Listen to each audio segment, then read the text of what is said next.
Today's movie news headlines includes Michael Keaton's new bat suit. It's got a new logo with some blood on it. We'll take a look at that. And Cruella gets a sequel. Really? Wow. Oh, okay. So does A Quiet Place 2. Well, it's a spin-off, sort of. And then we'll take a look at Christina Ricci joins the Matrix 4 cast. Okay, I like that a lot. And there's also some more new Borderlands images that we'll take a look at. And guess what? It's Monday, so we'll take a look at the weekend's box office numbers. You're watching Mirror Domains Movie News, your place for entertainment headlines. In this video, I quickly go over all of the movie news headlines and share my thoughts with you. I'll try to give it to you straight, with no fluff. And with that being said, all of the topics can be found below in the comment section, the description, and on that bar there on YouTube after we're done the stream today. All right, let's move on with today's big story. We'll start off with the box office. Let's try that. Okay, the weekend's box office numbers for the weekend of June 4th to the 6th. Domestic box office numbers for June 6th to the June 4th and 6th. Okay, guys, let's just read through them and then we'll talk about it. Number 1 was The Conjuring the Devil Made Me Do It with 24 million. 2 was A Quiet Place 2, 19.5 million. Number 3 was Cruella with 11.2. Number 4 was Spirit Untamed, 6.2 million, and number 5 was Raya and the Last Dragon at 1.3 million. Really? Raya and the Last Dragon. I can't believe that. It climbed back up there. Okay, back in the top 5. But The Conjuring, The Devil Made Me Do It opened up this weekend, and it's got some good numbers. I don't know why it's not being listed under domestic, though. It's being all listed as international with 33 million. That can't be right. Because the budget had it at 55 million, and let me go back up here, and it's slated only 24 million. That can't be right. I thought it made over 83 million so far, but I think it did because it's got a $55 million budget, and these numbers can't be right, which means that this is a totally bogus report. But let's just talk about The Conjuring. On Tuesday I did a video about it, and the tomato meter was like 64%. I was like, ooh, I don't know about that. But as the weekend numbers rolled in, the tomato meter went down by the critics, but the audience score went up, and it had a lot of good word of mouth. So people are liking it. If you went out and saw it, I envy you because my theaters aren't opened up here yet. Continuing on, Spirit Untamed was the only other one that came in. It was a brand new release. Witnesses was like number 11, and that's like an indie film, so don't worry about that one. Spirit Untamed was a kids movie. It was about it's a sequel, I think. There was an original movie called Spirit, not too much, just over $1 million for Spirit Untamed. Oh, okay. The Fast Saga. Okay, guys, we got to talk about the Fast and Furious here because it is overseas.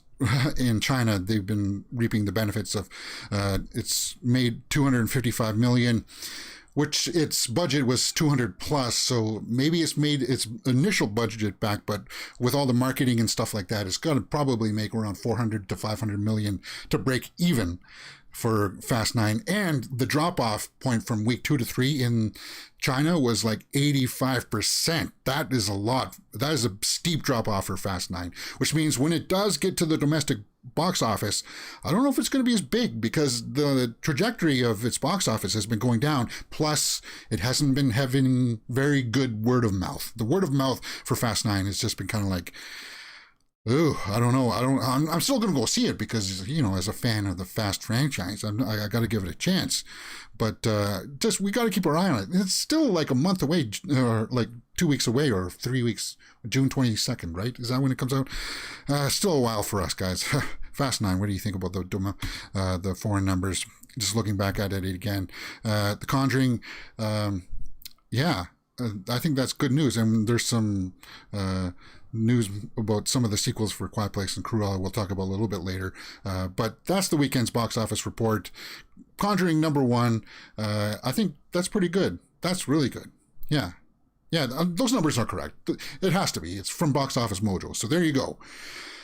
Let's continue on with some Batman news. Batman. New, the Flash photo teases Michael Keaton's bat suit. Batman. Okay, guys. Now, this is going to be taking place in that Flash movie. Batman is Michael Keaton's Batman is going to be in that Flash movie. And everybody was kind of like, well, is he or isn't he? And he finally is, and he's there shooting. And the director, Andy Muschietti, took to his social media to reveal the new logo that he's going to be having. And there's some blood on it. Blood. Can you believe that? Wow. I'm just kind of like... well, that's interesting. It sort of looks like his Batman Returns costume. You can see it. I'll blow that up just a little bit. You can see that it's got the flaps for the abs instead of like the actual muscles. But you know what? It's Batman, and I just love everything Batman. Seeing Michael Keaton back as Batman is going to be awesome. I don't think he's going to be a huge role in it, but maybe he'll play like a mentor type role. Ben Affleck's Batman is in this too, so like it's all going to be really cool once it all comes together.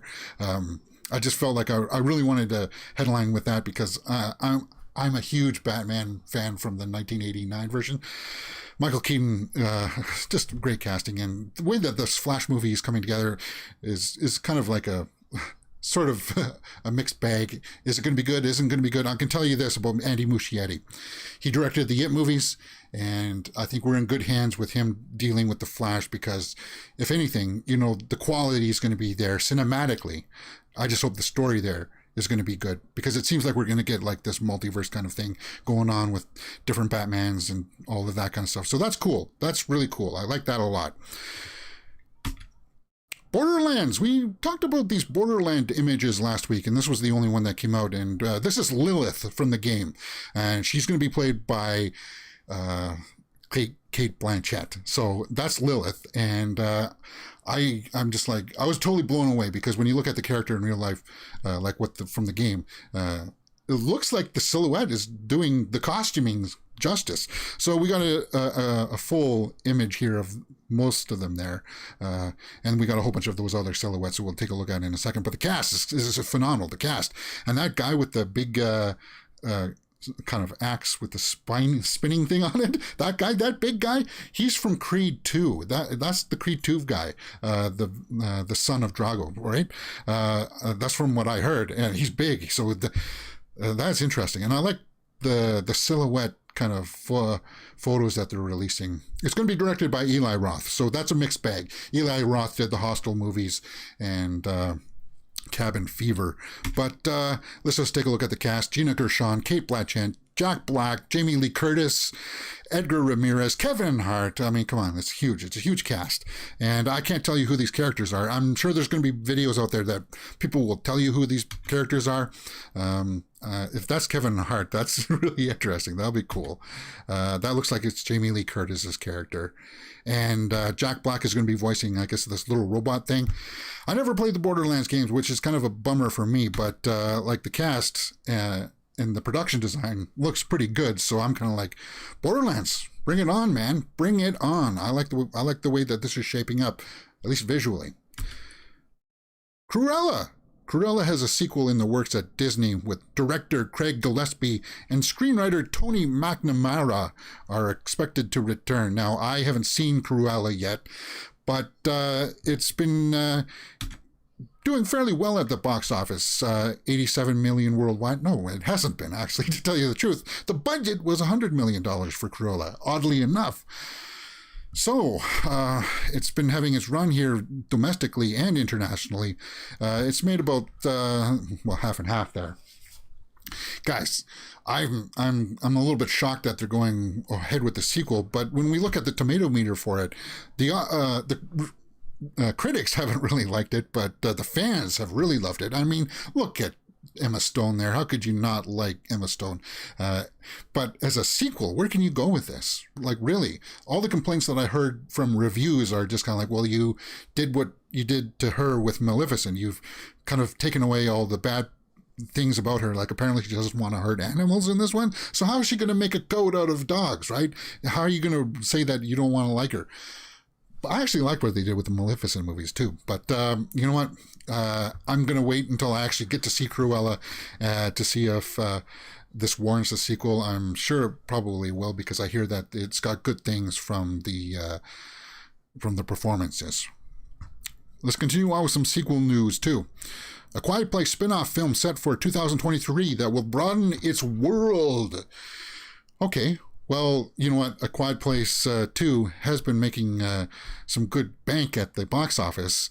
It's made 88 domestically, 50 million internationally for a gross of 138 million worldwide. And you know what? The budget for A Quiet Place 2 was 55 million. That's pretty good. That's pretty good. But the spin-off, it's not going to be a direct sequel, so it's not going to be A Quiet Place Part 3. Let's just read the quote that came with the story here. The film will be written and directed by Jeff Nichols and won't be a sequel to the recently released A Quiet Place Part 2. Instead, the film will be based on an idea from John Krasinski and act more as a spin-off from the main film. So it's an idea from Krasinski, at least. Krasinski wrote and directed the first two films and he starred in them. So he's also the husband of Emily Blunt, that lucky guy. But yeah, so it's not going to be a direct sequel to A Quiet Place. So I'm guessing, the report says that it's in early development. My guess is that it's probably going to take place in the same universe, obviously, but it's going to be taking part with different characters as this apocalypse started to happen with all of these monsters. That's the way I feel like that would unfold, because The Quiet Place 2 has done really well with the critics and the audience. So people are liking this universe. I'm still hyped to see it. I haven't seen it yet because my theaters aren't open. That's a real bummer. I still got to see this movie, A Quiet Place 2. But a spinoff? I'm intrigued. Christina Ricci has joined the Matrix forecast. That's cool news. That's really cool. You know why? Christina Ricci is just awesome. I guess Christina Ricci and the director Lana Wachowski worked together on 2008 Speed Racer, which I wasn't a huge fan of because it was just, that was before the Mandalorian technology. That was back when they just had green screen everything and the actors had a tough time interacting with it. But Christina Ricci, definitely, that's a cool casting for Matrix 4. She even now, she still looks good. She's got a line to her. She's just got an interesting visage, as I could say. Yeah. Matrix 4, though, obviously Keanu and Carrie-Anne Moss are back, and there's Lana on some kind of rig in front of a motorcycle. And Neo and Trinity. Neo and Trinity were the best part of the Matrix films, for me at least, because I like the chemistry between the two. And to see them back, I'm guessing that the Matrix 4 is going to be about the new version of Neo. Like they hinted at that at the end of the third film, where there's going to be a different type of Neo, or like the new version, the updated version of Neo. So I don't know how it's going to explain them back with him on the motorcycle and all of that stuff, because we know what happened to those characters at the end of that first trilogy. But Matrix 4, Christina Ricci back. That's cool, man. I dig it. Sam Raimi produced Evil Dead Rise. Yes, the new Evil Dead movie's on the way, and it begins filming in New Zealand, and the director shared this image of them getting underway, and the DOP, Dave Garrett. Oh, see, I follow Perry Nemiroff, and she said she recognizes that name, and that's where I learned about this, actually. So, Evil Dead Rise, directed by Lee Cronin. Interesting. I got some news about it, though. It's not going to be in theaters. It's going to be in HBO Max. We'll talk about that. There's a little bit of a quote here. Okay, so director Lee Cronin took to Twitter to reveal that the production of New Line Cinema's upcoming fifth installment of the Evil Dead franchise, Evil Dead Rise, has begun filming in New Zealand. Okay, so it's going to be starring Australian actresses Alyssa Sutherland there on the left, and Vikings Lily Sullivan on the right. Okay, well, it looks okay, but what's this possibly about? Evil Dead Rise, it's slated for HBO Max. Is there any more information that we can have here? Evil Dead Rise is expected to tell a modern-day urban horror film that will take the franchise out of its classic wood setting into the city for the first time. Yeah, okay, so I heard about that. he's got a quote here from the director. The quote says, "The Evil Dead movies filled my brain with terror and awe when I first saw them at 9 years old," Cronin previously said in a statement. "I am excited and humbled to be resurrecting the most iconic of evil forces for both the fans and a whole new generation." Okay, well, so this is an Evil Dead movie taking place in the city in a high-rise building with these two girls. Okay, with those two girls. Okay, I like that. That's not bad. It's directed by Lee Cronin, and if you haven't seen a movie of his called The Hole in the Ground, guys, go check out that movie. It's a horror movie. It's a psychological thriller, actually, to tell you the truth. But what happens is that this mother and her kid there are out walking in the woods. She turns her back from him, and there's this big hole in the ground. And she turns back and she can't find him. A couple of days later, the kid shows up again, and he's acting all weird, man. So it's kind of like really funky. It's strange. I totally recommend it. Go see Hole in the Ground because that's interesting. But this guy who directed that is going to be directing the new Evil Dead movie. I think that's cool. Yeah, Evil Dead Rise. What do you think? I think that's cool news. Guys, what can I say? I feel like that's pretty much the way that the news has been today in the realm of movie news. I'm not going to elaborate too much more. Guys, I'm just getting used to the streaming. I have my OBS all programmed into my keyboard here. I just got to get used to all the buttons and how all of that works. Because I do have sounds and all of that soundtrack set in. I just got to remember what button does what. Oh yeah, there's the movie news sign. There's the movie news sign. And there's the comment below. So comment below with your thoughts on any of these stories. I'll edit and chop these things up as they get posted to YouTube to get rid of all the hums and haws. And in case I mess up a story, I'll edit out those chunks. But yeah, that's the way it's going to go. I'm going to try to stream daily, 12:30 p.m., right at the noon hour, guys, and that'll be my slot. And I feel like, so far so good. It's a 24-hour news cycle here, guys. If I miss a story today, I'll get it to it tomorrow. Let me know in the comments below what you want me to talk about, and we'll do it. All right, you're watching Mirror Domains Movie News, your place for entertainment headlines. If you liked what you've seen, please hit that thumbs up button and subscribe right there.